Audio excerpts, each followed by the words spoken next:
السلام عليكم يا شباب، ازيكم عاملين ايه؟ لاحظت ان انا في الفيديوهات اللي فاتت ان انا قاعد اتكلم عن الكروت المعدنه واللي بيتعمل لها تعدين والكلام ده كله، وانا مش شارح لكم يعني ايه الكروت المعدنه اصلا. فانا قررت في الفيديو ده ان انا اشرح يعني ايه الكروت المعدنه وايه هي فوائدها وايه هي اضرارها وكده يعني. ومن غير رغي كتير بقى نخش في موضوع فيديو النهارده، بس ما تنساش تدعمنا بلايك وشير وسبسكرايب، ويلا نبدا باول حاجه، وهو تعريف كلمه التعدين بالنسبه لكروت الشاشه.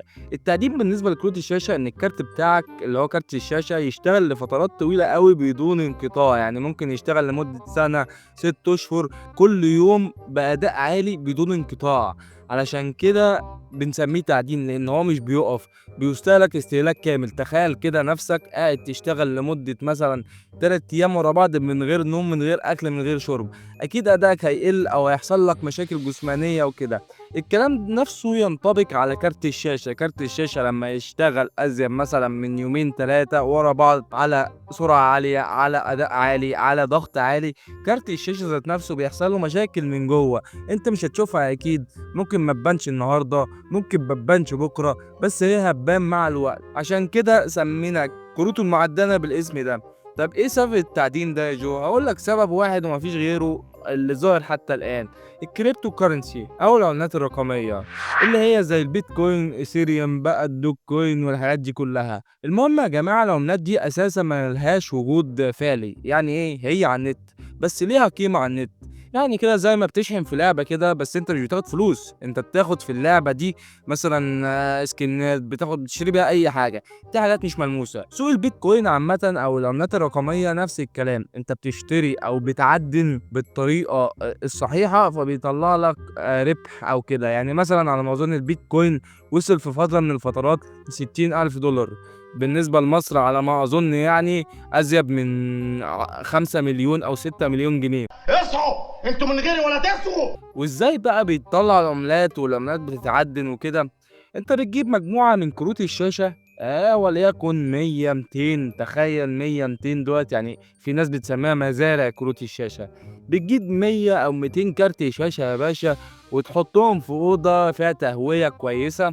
طبعا الكلام ده يعني مش في مصر، لان القانون المصري اصلا ما بيعترفش بالبيتكوين والحاجات دي كعملات رقميه.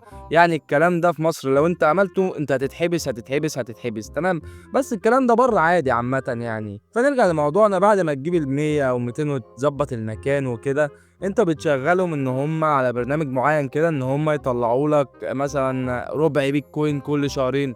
تخيل انت ربع بيتكوين كل شهرين، ده يعني كام دولار مثلا؟ هتجيب حق كروت الشاشة. وتخيل بقى ان كارت الشاشة بيقعد 6 اشهر كل يوم شغال من 24 ساعة على مدار اليوم، ما بيرتاحش غير مثلا يوم في الأسبوع. ولو خد اليوم ده اصلا يبقى حلو. لكن بقى الناس اللي بتعدن وكده بتبقى عايزه كل يوم كارت الشاشه ده يشتغل. فلك ان تتخيل بقى ان في واحد بني ادم كده طبيعي بيشتري 200 300 كارت شاشه، والشركه اصلا منزله 1000، ففي 300 كارت شاشه راحوا لشخص واحد، فيبقى 700 مثلا على 10000 واحد.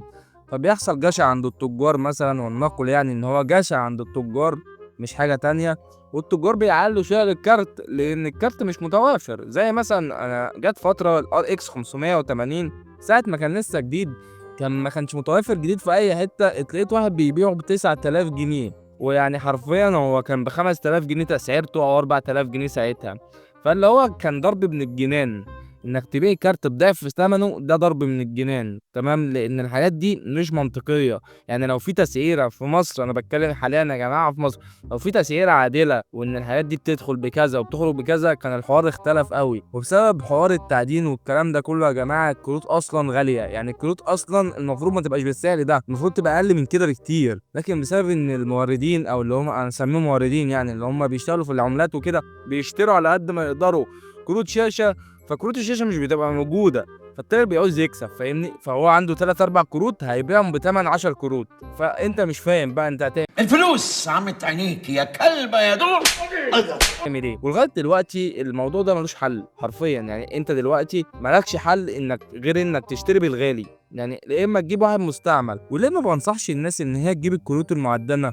اي نعم الكروت المعدنه في منها اللي بيشتغل سنه او سنتين ما تفهمش ازاي، بس اغلبها بيبقى معدن وزباله وبيبقى اداء خرا، ويعني حاجات كتير وحشه فيه. ممكن درجه الحراره تعلى، ممكن لا قدر الله الكارت ينفجر وهو في الكيس ذات نفسها. في حاجات كتير ممكن تحصل. ليه؟ لانك حاطط كارت شاشه مستخدم لمده 6 اشهر او ازيد او ممكن سنه حتى، تمام، من غير راحه، وبيشتغل كل يوم، بيشتغل على اقصى قوه ليه. انت متخيل اقصى قوه؟ مش اللي هو بيشتغل 50% و30% ولا 70، لا، على 100%، وكل يوم، ودرجه الحراره بتاعته مش بتقل عن 70. انت متخيل كارت زي ده؟ انت بيتجالك كده خلع، تمام، من كيس معينه او مثلا من الستوك اللي هو كان فيه، بيتباع لك بسعر عالي. يعني انا بشوف كروت حتى اليوم بتتباع ب 4000 جنيه و3000 ونص، يعني زي الار اكس 580 والار اكس 570 و560 و400، يعني والجيل 400 من ار اكس برضه بيتباع بسعر عالي. مش بفهم ليه، مع انهم بره التجار على ما اظن بيجيبوا الكروت دي كستوك كامل، مثلا 10 12 15 كارت مش بيكملوا $20. تمام، انت متخيل $20 في 12 كارت، وبيجي يبيعوا هنا ب 3 4000 جنيه، يعني بيبيع الكارت الواحد اصلا بزيد من ثمن ال 10 20. فالحوار غريب. انت مستغرب في مصر انت ليه بتشتري حاجات زي دي؟ واعرف ناس كتير قوي جابت الكروت المعدنه دي، يعني هي بسميها معدنه لان مفيش كارت ار اكس 570 او 580، تمام، بتكلم على دول بالخصوص، مفيش منهم جديد، او مفيش منهم، وحتى 400 اصلا لو انت تلاقيت كارت 470 او 80 مستعمل، انت مستعد تلاقيه اللي هو مستعمل استعمال عادي او مستعمل استعمال معدل. انا بتكلم هنا في مصر، اي حد بيقول لك انا عندي كارت ار اكس 570 او 80 او 470 او 80 او 60 كمان جديد، لسه ما اتفتحش، قول له انت كذاب، انت كذاب. والكلام ده ينطبق على كارت انا لسه بشوفه حتى اليوم بيتباع، بس انا مش مقتنع هو بيتباع ليه. كارت الجي تي اكس 750 تي اي قلبك يوقف.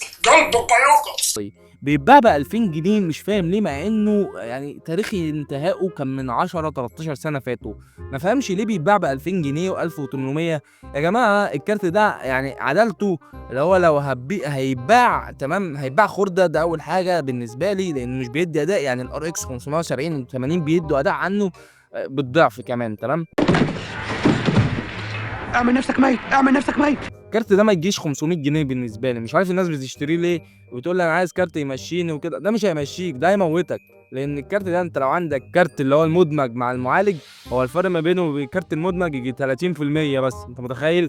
الكارت المدمج اللي هو بيجي مع المعالج بتاع الكيس بتاعك. المهم نرجع لموضوعنا يعني، ونوعيكم ان مفيش كارت من الكروت اللي انا بقول عليها دي، او مفيش كارت قديم يعني وقف تصديره في منه جديد، الا حالات نادره قوي قوي قوي، ممكن تكون 1% من كل 200 كارت مثلا، فاهمني؟ يعني كارت واحد من كل 200 كارت. فالمهم يا جماعه، ما حدش يضحك عليكم ويقول لك الكروت دي جديده، الكروت دي لسه خلق كيسه تانية. لا، التجار بيجيبوا الكروت دي من بره، مفيش كروت بتتصنع في مصر اصلا، تمام، بيجيبوها من بره برخص التراب، زي كيسات الاستيراد بالظبط، يعني بالظبط. بس يختلف عنها ان كيسات الاستيراد دي ممكن تكون في شركات عادي زي مايكروسوفت وسوني والكلام ده، لكن الكروت دي بالذات يعني بتبقى معدنه وطلعانه عين ابوها.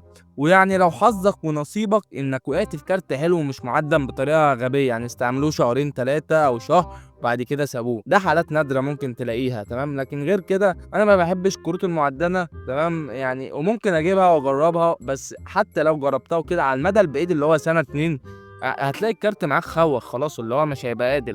لكن انت لو زودت 3000 جنيه مثلا وجبت كارت مثلا زي جي تي اكس 1650 سوبر او 1660، الكارت هيبقى بنفس اداء 580 بس جديد، تمام، او مستعمل استعمال شخصي. لان كروت نيفيديا على العموم يعني يا جماعه في التعدين ما بتبقى زي اي ام دي اقوى في التعدين عامه يعني، تمام. بس الكروت الجديده من اي ام دي الكلام ده بقى اقل فيها شويه، تمام. فالمهم يا جماعه، دي كانت الشرح التفصيلي والملخص يعني اللي عرفت اجيبه بالموضوع ده. طبعا الموضوع فيه ابعاد تانية كتير قوي، بس انا ما اعرفش اشرحها في فيديو واحد لان الفيديو هيطول عن نص ساعه او ساعه مثلا. بس ان شاء الله لو عرفت معلومات تانية عن الموضوع ده بالذات هجيلكوا واحكي لكم في فيديو تاني يعني. بس بقى ما تنساش تدعمنا بلايك وشير وسبسكرايب، ويلا بيس.